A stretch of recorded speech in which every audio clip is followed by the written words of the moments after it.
AP scoop news కి స్వాగతం. సీతారాంపురంలో కోటి సంతకాల సేకరణ ప్రజా ఉద్యమం కార్యక్రమం నిర్వహించారు. ఈ కార్యక్రమంలో నాయకులు మాట్లాడారు. కూటమి ప్రభుత్వం చేపట్టిన మెడికల్ కాలేజీల ప్రైవేటీకరణను వ్యతిరేకిస్తూ వైఎస్ఆర్సీపీ చేపట్టిన కోటి సంతకాల సేకరణ ముగింపు కార్యక్రమంలో భాగంగా ఏలూరు జిల్లా నూజివీడు మండలం సీతారాంపురం గ్రామంలో మహాసభను వైసీపీ నాయకులు యోగేశ్వరరావు ఏర్పాటు చేశారు.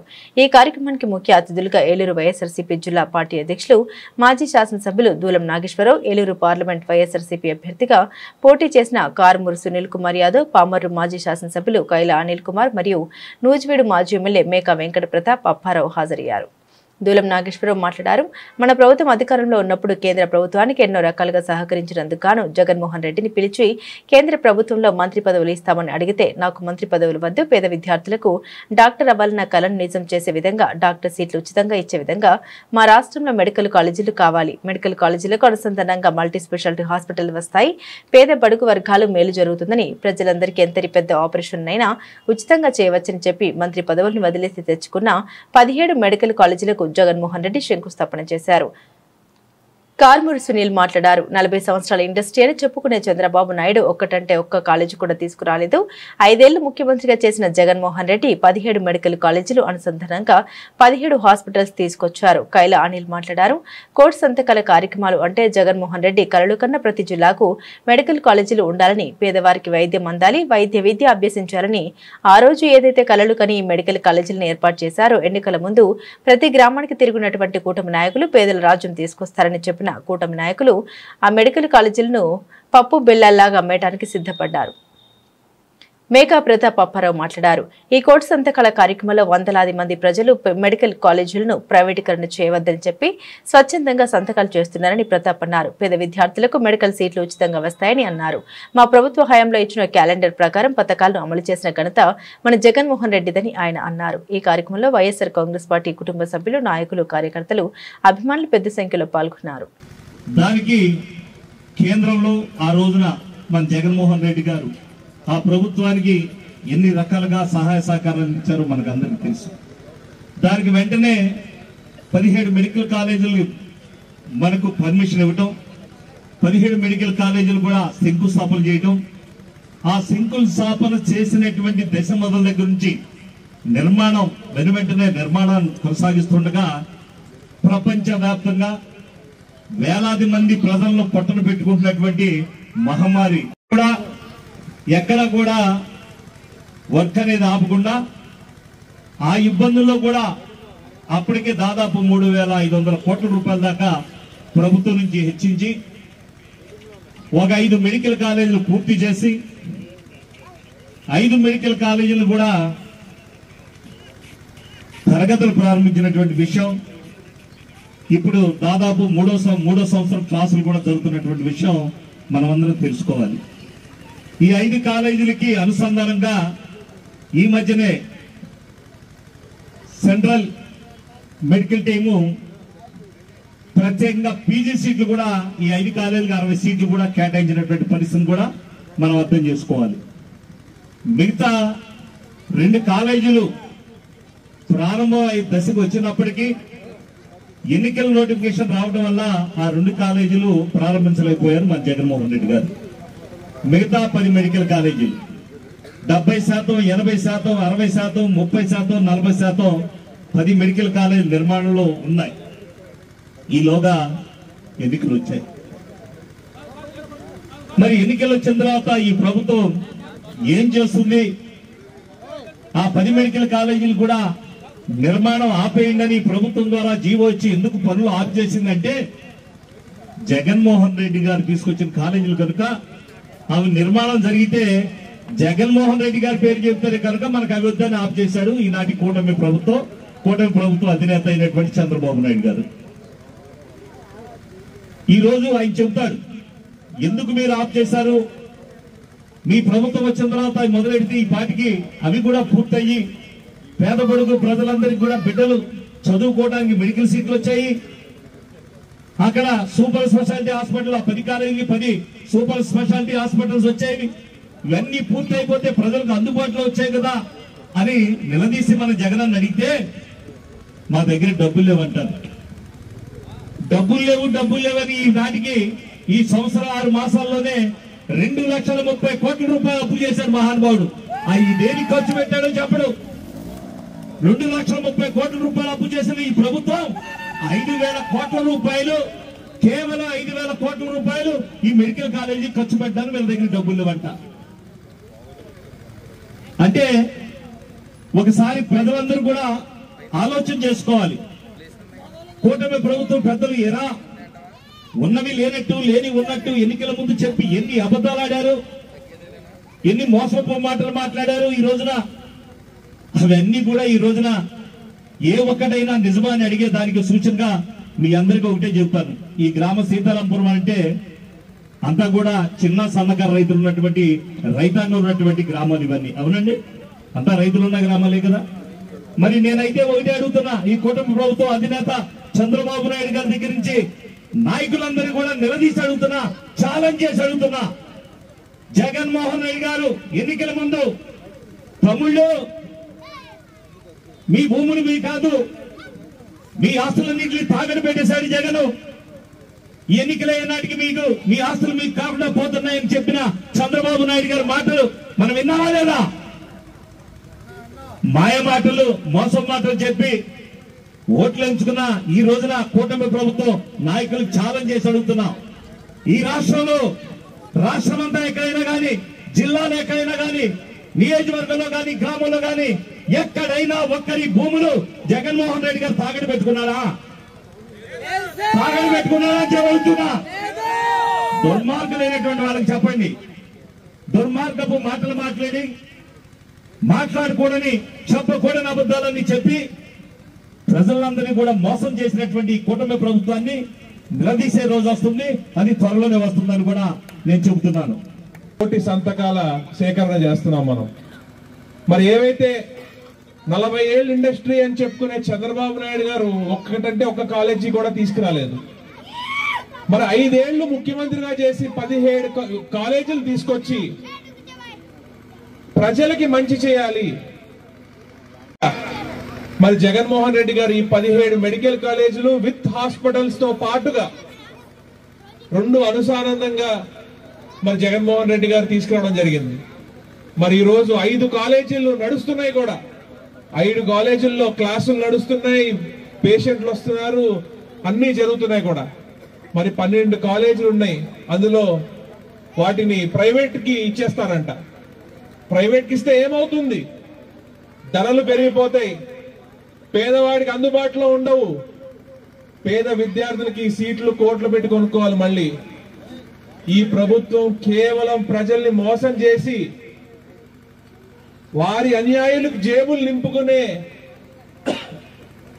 పనిలో బిజీగా ఉంటే తప్ప ఏమీ లేదు. రైతుల్ని మోసం చేశారు, మహిళల్ని మోసం చేశారు. మరి అన్నదాత సుఖీభావ అన్నారు. ఎంతమందికి మరి డబ్బులు పడ్డాయని? ఇక్కడ అందరు రైతులే ఉన్నారు కదా, మరి పూర్తిగా డబ్బులు పడ్డాయా మరి మీకు? మరి మహిళలకి నెలకి 1,500 ఇస్తా అన్నారు. మరి మీకు పడ్డాయా డబ్బులు? మరి అలానే బీసీ, ఎస్సీ, ఎస్టీ, మైనారిటీ మహిళలకి పెన్షన్ 50 ఏళ్లకే 40 ఏళ్లకే అన్నారు. మరి ఎవరికైనా వచ్చినాయా? మరి అన్ని మోసాలే. ఇది చేస్తాం, అది చేస్తాం వచ్చారు. ఇప్పుడు వాళ్ళ జేబులు నింపుకునే పనిలో పడ్డారు తప్ప ఏమీ లేవు. ఈరోజు యువతకి, ఇక్కడ యువత ఎవరికైనా నిరుద్యోగ బుద్ధి వస్తుందా? అన్ని మోసాలే. నాకు తెలిసి బహుశా ఇంకా 6 నెలల తర్వాత ఇక్కడ ఉన్న మంత్రి గారు కానివ్వండి, ఇక్కడ ఎమ్మెల్యే మంత్రి గారు ఉన్నారా, ఆయన రోడ్డు మీద కూడా తిరగలేడని చెప్పి నేను తెలియజేసుకుంటున్నాను. ఆయనే కాదు, రాష్ట్రాల్లో ఏ ఒక్క కూటమి ఎమ్మెల్యే నాయకులు కూడా మొహం చూపించుకునే పరిస్థితి ఉండదని చెప్పి నేను తెలియజేసుకుంటున్నాను. కోటి సంతకాల కార్యక్రమం అంటే జగన్మోహన్ రెడ్డి గారు ఏదైతే కలలు కన్నారో, ప్రతి జిల్లాకి మెడికల్ కాలేజ్ ఉండాలి, పేదవాళ్ళకి వైద్యం అందాలి, పేదవాళ్ళు వైద్య విద్యని అభ్యసించాలి అని ఆ రోజు ఏదైతే కలలు కని ప్రతి జిల్లాకి ఒక మెడికల్ కాలేజీ ఏర్పాటు చేశారు. ఎన్నికల ముందు గ్రామ గ్రామానికి తిరిగినటువంటి కూటమి నాయకులు, పేదల రాజ్యం తీసుకొస్తానని చెప్పినటువంటి కూటమి నాయకులు ఆ మెడికల్ కాలేజీలని పప్పు బెల్లాల్లాగా అమ్మేయడానికి ఈరోజు కార్యక్రమం రూపుదాలిస్తే జగన్మోహన్ రెడ్డి గారు 3 నెలల నుంచి నిరంతరం నిత్యం ఈ మెడికల్ కాలేజ్ అన్ని కూడా పేదలకు దక్కాలి, పేదలకు వైద్యం అందాలి అనే ఒక ఆలోచనతోటి పోరాటం చేస్తూ అందులో భాగంగానే ఈరోజు పోరాటం చేసినా లాస్ట్ కి ఏం చేస్తా ఉన్నారంటే మేము ఏదైనా ధర్నా చేస్తే కేసులు పెడుతున్నారు తప్ప అసలు మెడికల్ కాలేజీలు మేము ఈ విధంగా చేస్తామనే ఒక మాట అబ్బా కొడుకులు ఎవరు కూడా మాట్లాడలేదు. అబ్బా కొడుకులు ఇద్దరు కూడా ఎక్కడో ఫ్లైట్ ఎక్కి ప్రతి విహారం చేసుకుంటూ శనివారం ఆదివారం హైదరాబాద్ వెళ్ళిపోయి ప్రజల్ని ఎక్కడా పట్టించుకునే పరిస్థితులు లేకుండా ఈ రోజు పాలన కొనసాగిస్తా ఉన్నారు. అంటే పిల్లలు ఏ విధంగా చదువుకుంటా ఉన్నారు నిజంగా కూడా మీరందరూ ఒక్కసారి ఆలోచించేయండి. జగన్మోహన్ రెడ్డి గారు అన్ని రంగాల్లో కూడా విప్లవాత్మకమైనటువంటి మార్పులు తీసుకొచ్చి సంస్కరణ తీసుకొచ్చి పరిపాలనని ఒక గాడిలో పెట్టి గ్రామ స్థాయి నుంచి రాష్ట్ర స్థాయి వరకు సచివాలయ వ్యవస్థను తీసుకొచ్చి ఆ సచివాలయ వ్యవస్థలో పేదలందరికీ కూడా ఇంటి దగ్గరకి అన్ని పథకాలు అందించాలనే ఆలోచనతోటి అన్ని సంస్కరణలు తీసుకొస్తే ఈ రోజు అన్ని వ్యవస్థల్ని కూడా నిర్వీర్యం చేసిన ఘనత చంద్రబాబు నాయుడు గారు అని చెప్పి ఈ సందర్భంగా గుర్తు చేస్తా ఉన్నాం. ఎక్కడా కూడా చంద్రబాబు నాయుడు గారు మొన్న తుఫాన్ వచ్చింది, తుఫాన్ వస్తే రైతుల గురించి ఒక నిమిషం అబద్ధాల గురించి చెప్తా ఉన్నా. నేను కూడా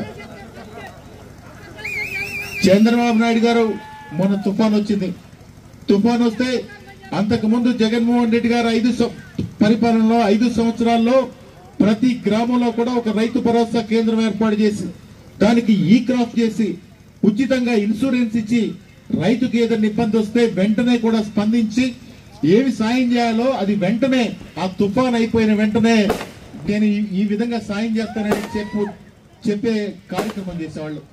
కానీ ఈరోజు ఈ ప్రాంతంలో ఎందుకంటే ఈ ప్రాంతం మా సొంత గ్రామం కూడా ఇక్కడే ఉంది, నాకు ఈ ప్రాంతం గురించి అంతా తెలుసు. అందరు కూడా సన్న చిన్నకారు రైతులు, ఆ సన్న చిన్నకారు రైతులు అంటే ఎవరికి కూడా కౌలు కార్డులు ఇచ్చిన పరిస్థితులు లేవు. కౌలు కార్డులు ఇవ్వకపోగా ఉచితంగా ఇన్సూరెన్స్ ఏదైతే ఆ ప్రభుత్వంలో చేసిందో ఇప్పుడు ఈ ఉచిత ఇన్సూరెన్స్ లేదు. అదేవిధంగా ఈ క్రాప్ అనేది బాగా చేస్తుంటే ఎంత పంట నష్టపోయింది, ఏ విధంగా నష్టపోయింది అనే అంచనాలు కూడా తొందరగా వచ్చాయి. కానీ అవన్నీ కూడా నిర్వీర్యం చేసేసారు. మొన్న నువ్వు ఇప్పుడే అడుగుతా ఉన్నా, ఇక్కడ బాగా వేసిన పంట ఏంటంటే మినుము వేశారు, కానీ మినుము పూర్తిగా పాడైపోయింది. ఆ మినుము గురించి పట్టించుకునే నాదుడే లేదు. ఈ రోజు వరకు ఏ అధికారి కూడా వచ్చి ఆ మినుముకి ఇంత నష్టపరిహారం ఇస్తామని చెప్పిన అధికారులు లేడని చెప్పి చెప్తా ఉంటే జగన్మోహన్ రెడ్డి గారి పరిపాలన గుర్తొస్తా ఉంది. గంటల్లో ఎంత పంట నష్టపోయిందో గుర్తించే యంత్రాంగాన్ని ఏర్పాటు చేసినటువంటి ఘనత జగన్మోహన్ రెడ్డి గారిని చెప్పి కూడా ఈ సందర్భంగా గుర్తు చేస్తా ఉన్నా. ఎక్కడా కూడా ప్రతి గ్రామంలో కూడా రైతు భరోసా కేంద్రాలు ఏర్పాటు చేశారు. రైతు భరోసా కేంద్రాల్లో ఒక అగ్రికల్చర్ అసిస్టెంట్ ఏర్పాటు చేశారు. మీరు ఏ పంట వేయాలి విత్తనాలు రైతు భరోసా కేంద్రం నుంచి ఇచ్చే కార్యక్రమం చేశారు. ఎరువులు రైతు భరోసా కేంద్రం నుంచి ఇచ్చే కార్యక్రమం చేశారు. ఎంత దురదృష్టకరం అంటే ఈ సంవత్సరం ఎరువులు అంటే యూరియా కూడా రైతులకు అందించలేని పరిస్థితిలో ఈ ప్రభుత్వం ఉందంటే రైతుల్ని ఏ విధంగా పట్టించుకున్నారో ఒక్కసారి మనందరం కూడా ఆలోచన చేయాలి. అదేవిధంగా ఈరోజు వైద్య కళాశాలల విషయం మనం టాపిక్ డైవర్ట్ అయ్యి రైతుల దగ్గరికి వెళ్ళాం. వైద్య కళాశాలల విషయంలో చంద్రబాబు నాయుడు గారు చేస్తున్నటువంటి కార్యక్రమం ఏంటంటే వాళ్ళ వంది మాగాదులకి వాళ్ళకి తలొక మెడికల్ కాలేజీ కట్టపెట్టడం కోసం ఈ కార్యక్రమం అంతా కూడా చేస్తా ఉన్నారు. అంటే మీరు ప్రైవేటీకరణ చేస్తే వాళ్ళకి లాభం వస్తుంది, కానీ వీళ్ళెవరికి కూడా విద్యార్థులకి న్యాయం జరగదు. కానీ జగన్మోహన్ రెడ్డి గారి ఆలోచన ఏంటంటే పేదలకు వైద్య విద్యను అభ్యసించాలి, పేదలకు అదే విధంగా వైద్యం కూడా అందాలనే ఒక ఆలోచన చేశారు. ఆ రోజు రాజశేఖర రెడ్డి గారు ఆరోగ్యశ్రీ తీసుకురాకముందు ఏ విధంగా గ్రామాల్లో పరిస్థితులు ఉండే ఒకసారి ఆలోచించేయండి. ఏదైనా చిన్న ఆపరేషన్ చేసుకోవాలంటే వెళ్ళి ఒక 1 ఎకరం పొలమో పాలెకరం పొలం తాకట్టు పెట్టుకుని లేదంటే ఒక ఆసామ దగ్గరికి వెళ్ళి ఎక్కువ కష్టపడి పని చేస్తే గానీ అప్పు తీరే పరిస్థితి ఉండేది కాదు. రాజశేఖర రెడ్డి గారు వచ్చిన తర్వాత ధనవంతుడు ఎక్కడ వైద్యం చేయించుకుంటా ఉన్నాడో పేదవాళ్ళు కూడా అదే హాస్పిటల్కి వెళ్ళి వైద్యం చేయించుకున్నారంటే అది రాజశేఖర రెడ్డి గారి ఘనత అని చెప్పి మనం చేస్తా ఉన్నాం. రాజశేఖర రెడ్డి గారు ఆరోగ్యశ్రీ తీసుకొచ్చిన తర్వాత మళ్ళీ జగన్మోహన్ రెడ్డి గారు ముఖ్యమంత్రి అయిన తర్వాత ప్రతి హాస్పిటల్లో కూడా ఆటోమేటిక్ గా ఆరోగ్యశ్రీ అమలయ్యే కార్యక్రమాలు జరుగుతూ ఉంటే ఈ రోజు జరిగే కార్యక్రమాలు ఏంటంటే ఏంటంటే సీఎంఆర్ఎఫ్. ఆ సీఎంఆర్ఎఫ్ తీసుకొచ్చి తెలుగుదేశం పార్టీ వాళ్ళకే సీఎంఆర్ఎఫ్ ఇస్తా ఉన్నారు తప్ప మిగతా వాళ్ళు ఎవరిని కూడా పట్టించుకునే పరిస్థితి లేవు. మళ్ళీ పాత రోజులు వచ్చేసినాయి. హాస్పిటల్కి వెళ్ళి మళ్ళీ 1,00,000, 2 లక్షలు మీ పొలం తాకట్టు పెట్టుకోవడమో ఏదో చేసుకునే కార్యక్రమం ఈ రోజు జరుగుతుందని చెప్పి కూడా మనం చేస్తా ఉన్నాం.